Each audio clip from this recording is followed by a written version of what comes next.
अस्सलाम वालेकुम, मेरा नाम है Zainab. Welcome to my new video.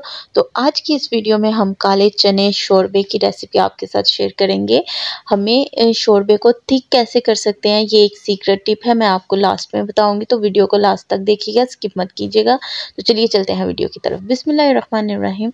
सबसे पहले ओवरनाइट सोक जो चने हैं मेरे पास, उनको मैं प्रेशर कुकर में डालूंगी। इसमें हमने एक मीडियम साइज़ का प्याज डाला है। लोग बहुत ज़्यादा प्याज इसमें शामिल करते हैं कि इसकी ग्रेवी को हम इसके थ्रू थिक करेंगे, जो इसका नेचुरल जो टेस्ट होता है उसको लूज़ कर बैठते हैं। तो मैंने, आप देखें, एक मीडियम साइज़ का प्याज इसमें शामिल किया है। 4 से 5 अदद मैंने लहसुन के जवे, 3 अदद छोटी हरी मिर्चें और इसमें नमक शामिल किया है। प्याज जो कि मेरे पास पेस्ट था तो वो मैं इसमें नहीं डालूँगी। अदरक भी मैं लास्ट में ऐड करूँगी इसको भूनते वक्त। फिर हम इसमें पानी शामिल करके तो इसको कुकर के ढक्कन को बंद कर देंगे। इसमें पूरा पानी आप चाहें तो डाल सकते हैं, लेकिन मैं इसमें ज़्यादा पानी शामिल करती हूँ। वो क्यों करती हूँ वो मैं आपको आगे बताती हूँ। यहाँ प्रेशर हमारा तकरीबन 20 मिनट लग चुके थे। मैंने खोल के आपको दिखाया है कि मेरे जो चने हैं वो प्रॉपर गल चुके हैं। अब हमने इसका जो पानी है उसको स्टेन करके साइड पे निकालना है। ये एक तो सबसे पहले ये टिप है मेरी आप लोगों के लिए कि आप इसका पानी साइड पे निकालिए, क्योंकि इसकी जो यखनी है उसी में इसका सारा टेस्ट है। ठीक है, इसको खुश्क करने की ज़रूरत नहीं है।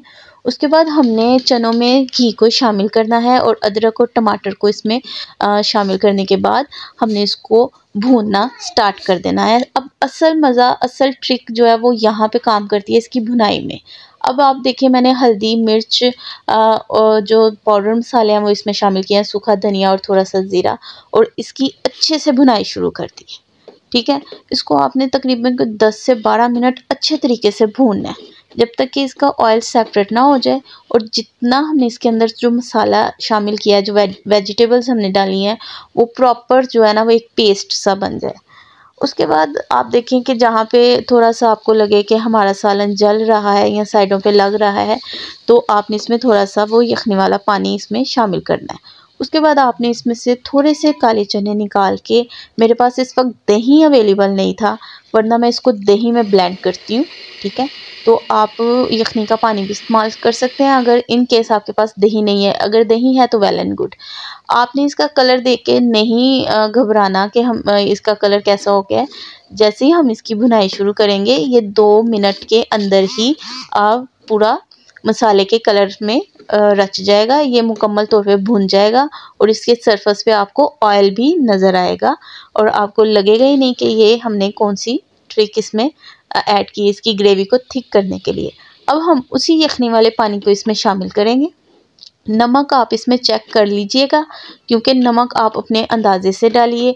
मैं भी थोड़ा नमक पहले शामिल करके चख लेती हूँ, अगर मुझे कम लगे तो मैं उसमें ज़्यादा ऐड कर देती हूँ। अब हमने इसको दोबारा से बंद करके तकरीबन कोई 4 से 5 मिनट हमने दोबारा कुकर लगवा देना है, सीटी लगवाएंगे।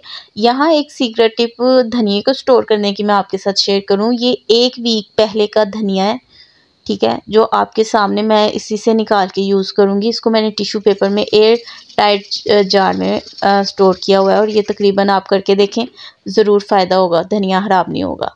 उसके बाद मैंने कुकर के ढक्कन को खोला और आप देख सकते हैं कि मेरा सालन बिल्कुल पक के तैयार हो चुका है। इसकी सतह पे आपको ऑयल अच्छी तरीके से नज़र आ रहा है। अब इसके ऊपर गरम मसाला हम डालेंगे और फ्रेश हरा धनिया इसके ऊपर डाल के तो हम मज़ेदार से हमारे काले चने का जो सालन है, थिक ग्रेवी वाला, कम मसाले कम वेजिटेबल्स के साथ हमारा मज़ेदार सा सालन तैयार है। और यकीन करें, आप जिसको ये इस तरीके के काले चने खिला देंगी ना, वो आपकी तारीफ़ करेगा।